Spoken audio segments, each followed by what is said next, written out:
he set the proper example on us how to act. If you look at the golden rule, Jesus wasn't a ruler that said, do as I say, not as I do. He actually walked the walk and talked the talk. And why is that so effective as a leader and a ruler to really make sure that the subjects are doing what the king is doing? Yeah, it's a good example. The golden rule is found in Matthew chapter 7. Many people know it as do unto others as you would want them to do to you. And I guess that's the easy way of expressing it. But in the New World Translation, it's rendered in a different way, just a little more specific. It says, all things, therefore, that you want men to do to you, you also must do to them. And then he says, in fact, this is what the law and the prophets mean.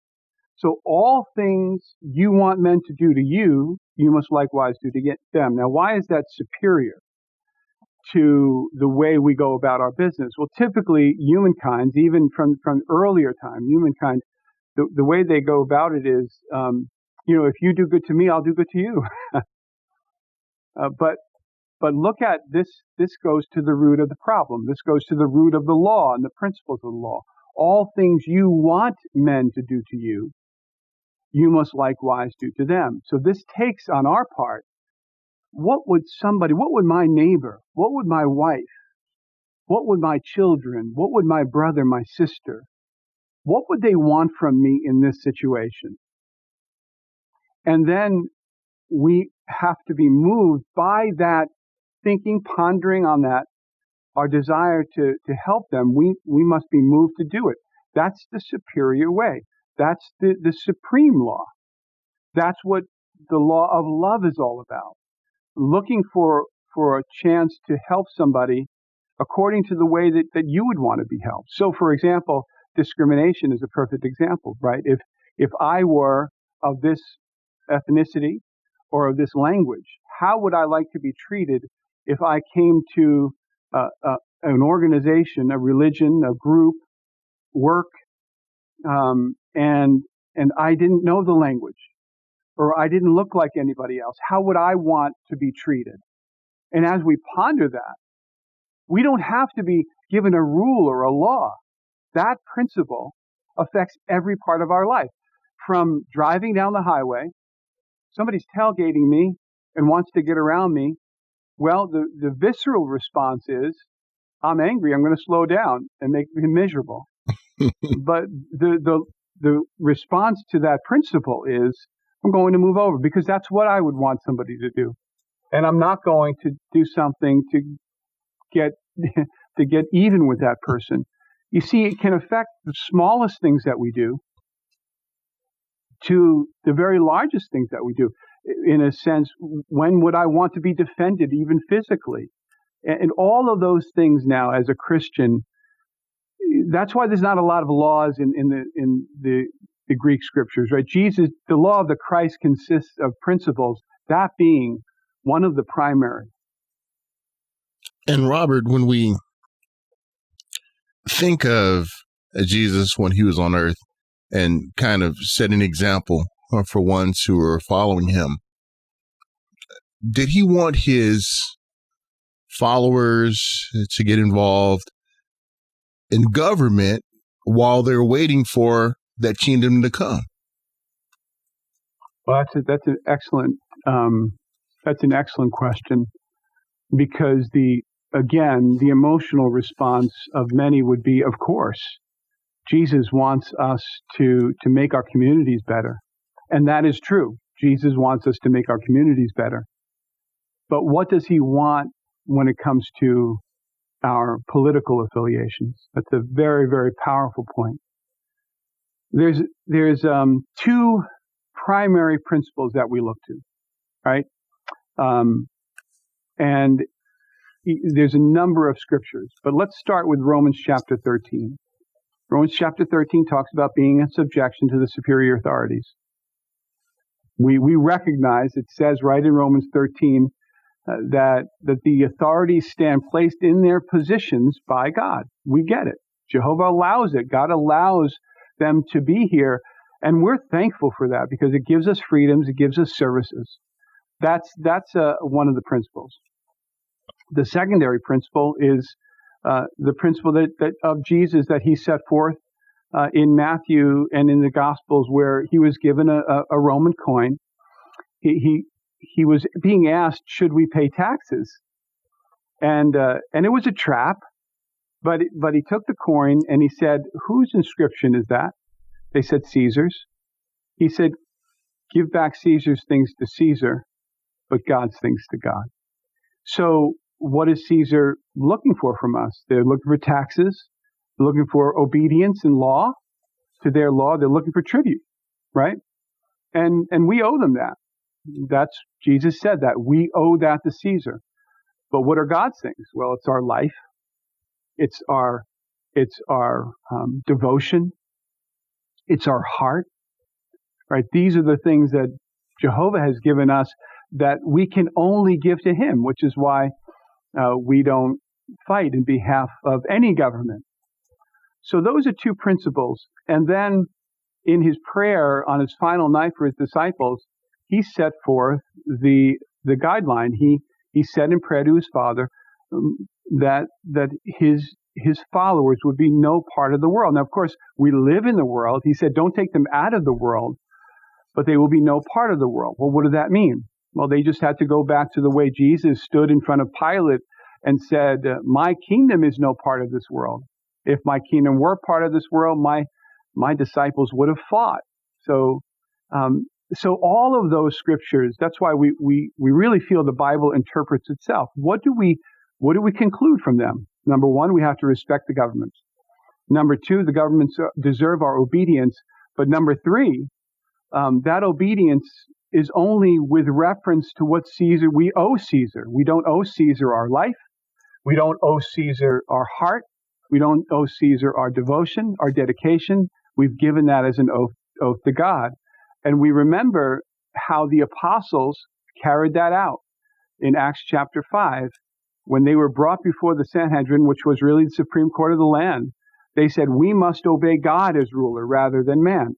So they didn't mean that they were disobedient to the laws, but where the laws told them to do things that were against Bible principles, that they owed to God and not to Caesar, they refused. So those are the principles that give us an understanding of Christian neutrality and how we decide what to do and how to participate in the process from community, town board, county, city, federal, and world politics. And Robert, why have some governments looked at the neutrality of the witnesses as trying to subvert the government, trying to overthrow the government, sedition? Why are some governments viewing witnesses' neutrality as that? Well, we can only assume that they don't know us. We can't ascribe wrong motives to them because we just don't know. In some cases, it might be. But the fact is, if your neighbor is a witness, you don't have to worry about your neighbor. In fact, it's interesting that we're neutral in politics and governmental affairs. You know what that means? We're obedient. So we pay our taxes. We don't stand against what the government does with its money is its business. We do not stand in protest of the government, even whether we agree with the leader from a religious or moral perspective or not. It's not our business to stand up against the government. That is what neutrality is all about. And so for some governments of this world, totalitarian regimes, and others to say that Jehovah's Witnesses are extremists, well, it's just untrue, and we can only assume that they don't know who we are, and that we are among their most law-abiding citizens when it comes to obedience to their laws and the payment of taxes. And so in some cases, maybe it's ignorance. In other cases, maybe there's something more nefarious behind it. But in whatever case it is, even when they're persecuted, we are obedient to the government, even when the government is persecuting us or has restricted our work. In Russia, we're still the most law-abiding citizens in the land, but yet our work has been banned. And our assets as an organization have been confiscated by the government. But that hasn't changed our obedience and respect for them as leaders of that particular country.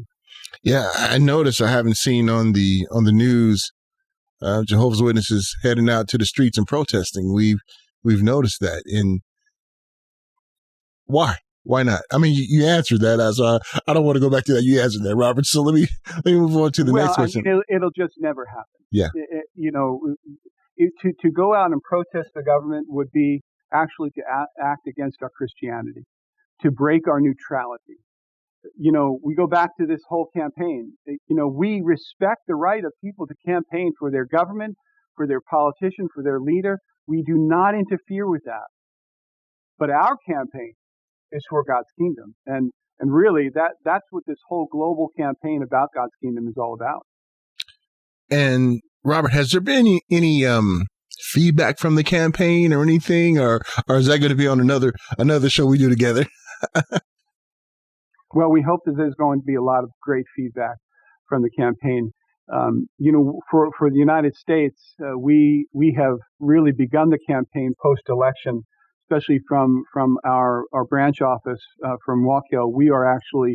We have sent out, and we continue to send out thousands of letters to Congress and the Supreme Court right from here, and our local affiliates of our public information will be.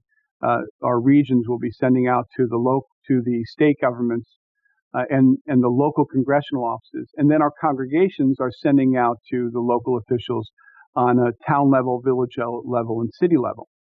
So for us, we waited till after the election so that we would hopefully get the most notice from those opening their mail, and for some of our brothers also who are sending letters around to congressmen around the country. We also had to wait for the civil unrest to kind of calm down to make sure that it was safe for them to deliver large quantities of mail to the post office. But I will say that what we've received so far from people is the predominant response is surprise. Why? Well, because in all of the letters where we are actually personalizing these letters, we're also commending them. In the case of the letters coming out of the branch, we're commending them for their work, particularly on a subject, maybe something that was close to their heart. And we do appreciate what they do. And so some have called us or have who have written us and said, "Thank you for thanking me," because I don't get a lot of constituent mail that thanks me for what I do. No, that really shows how the witnesses are law-abiding citizens and appreciative, for what ones do for them. And like you said, treat people the way you want to be treated. And we can definitely see that in action. And Robert, when we look at the subject of God's kingdom, all these things that ones can look forward to, is that when they get to heaven? Is that when all these things are going to take place? Does that magazine address that? Oh, yeah, it does. It certainly does. We only have to go back to the law, what actually the Lord's Prayer, right? Jesus said, and if we take it from the King James Version, he said, pray then this way. He said, Our Father who art in heaven, hallowed be thy name. So put your name on high. Sanctify it, right? Hallowed be thy name. Thy kingdom come. Thy will be done in heaven as on earth. Very simple. And then it goes into forgive us our trespasses. But so what was he saying? What are we praying for? In that we find the teaching. We're praying for God's kingdom to come to the earth, and for God's kingdom and his purpose and his will to be done on earth. Now, some may say his will is being done now on earth, but the Bible clearly says from start all the way to finish that it would be the meek that would inherit the earth, that there would be no wickedness on a cleansed earth under God's kingdom, that we would not be suffering sickness and death because that was his original purpose. So all he is saying and all we're praying for is we're praying for Jehovah God to get his will accomplished, to accomplish his will on the earth. The will that was set forth in his purpose in the Garden of Eden thousands of years ago. You know, many people feel like our hope is in heaven, our salvation is in heaven, and we get that. We understand why people feel that way. But from the perspective of God, why would he abandon his original purpose? It's illogical for a God of perfect wisdom, right? He's omniscient, all the strength. He's omnipotent, and he says, "This is what I want to do with the earth." He sets forth on that journey to do that purpose, and two people sin. Does that mean he abandons his purpose? It's illogical to think that he would. And so the provision of a heavenly salvation, which is absolutely real, we do believe that some will be going to heaven, is to facilitate his purpose here on the earth. And that heavenly government is where folks will be going, those who have been anointed and chosen, so that they can assist in bringing this earth back to its original paradise.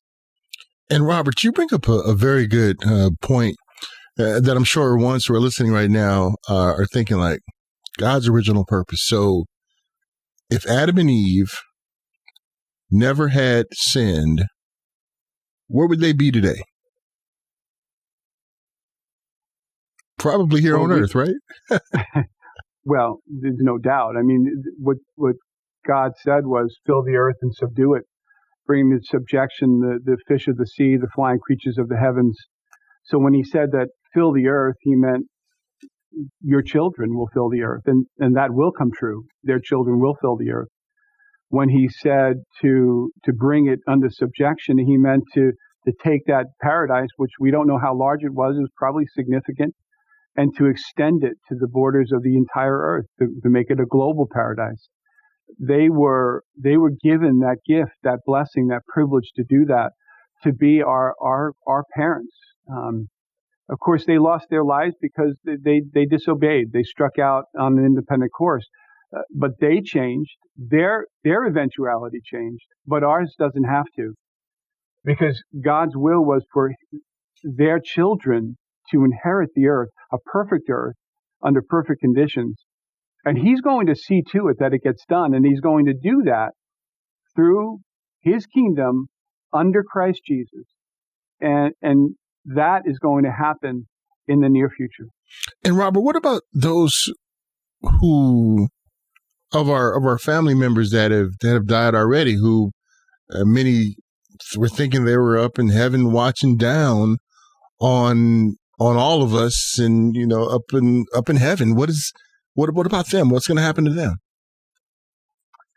Well, both Jesus and Paul have made a similar statement. Jesus in John 5:28 and 29, where he said, "Do not marvel at this, for the hour is coming when all those in the memorial tombs will hear my voice and come out."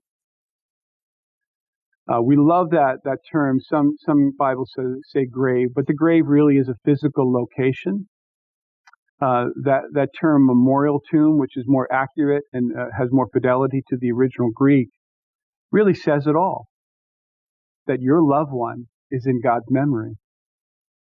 And because God created that loved one, he'll be able to refashion a body for that individual and bring that individual back exactly the person that left us, except under perfect conditions, and not growing older and sicker, but actually growing to perfection.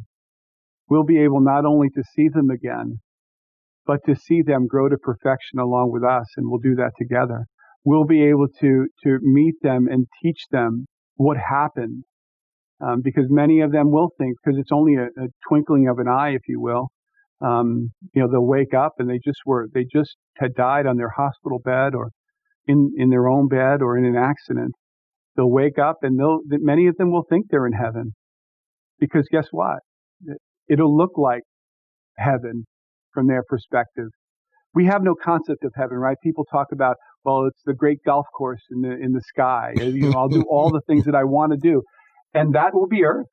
That's what God meant it to be. It'll be the physical place where David said in Psalm 37, "You will look for the wicked one, and he will not be.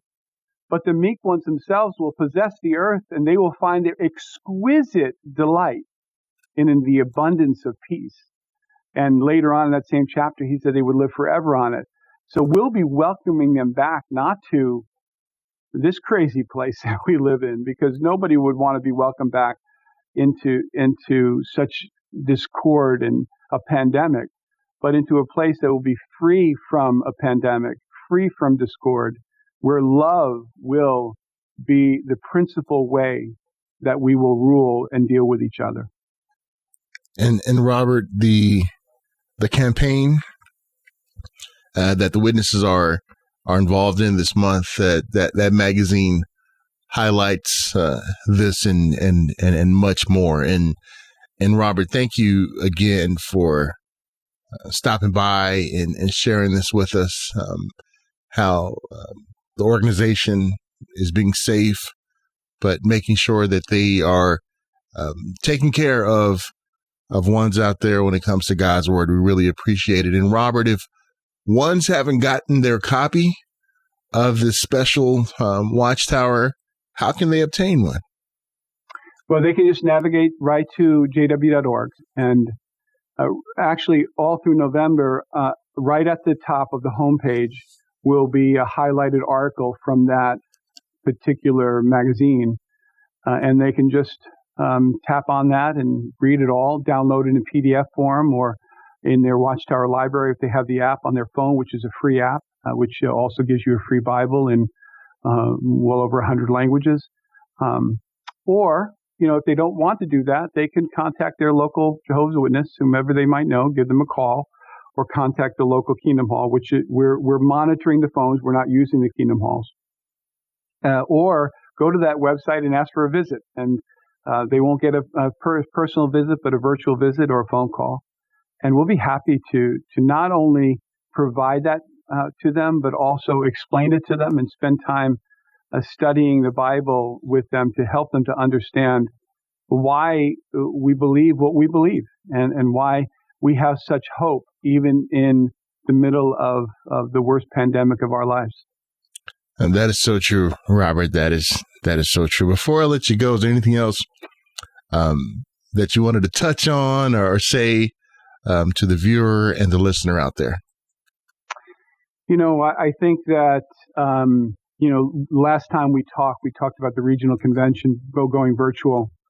And really, in retrospect, we talked about it being a modern day miracle because within about 8 weeks, the 10 weeks, the regional convention was uploaded in a virtual format in what ended up being 511 languages. And so the entire world was able to benefit over 6 weeks of time during the summer months. But that was kind of a stopgap measure that was done so that we could not miss this great event.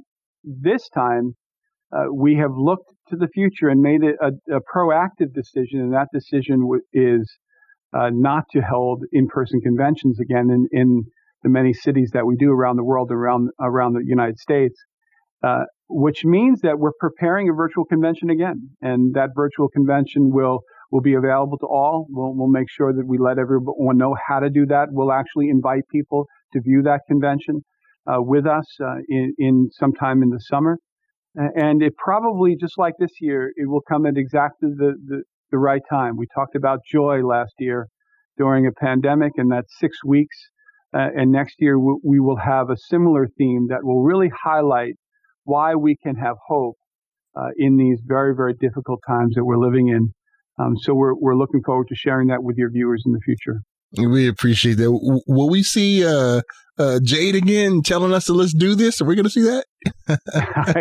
I don't know if Jade will make a comeback, but we'll see the same kinds of format where we're teaching through many videos and very personal, touching and emotional reenactments that dramatize the life that we're living, and many who have been able to achieve good results by applying Bible principles.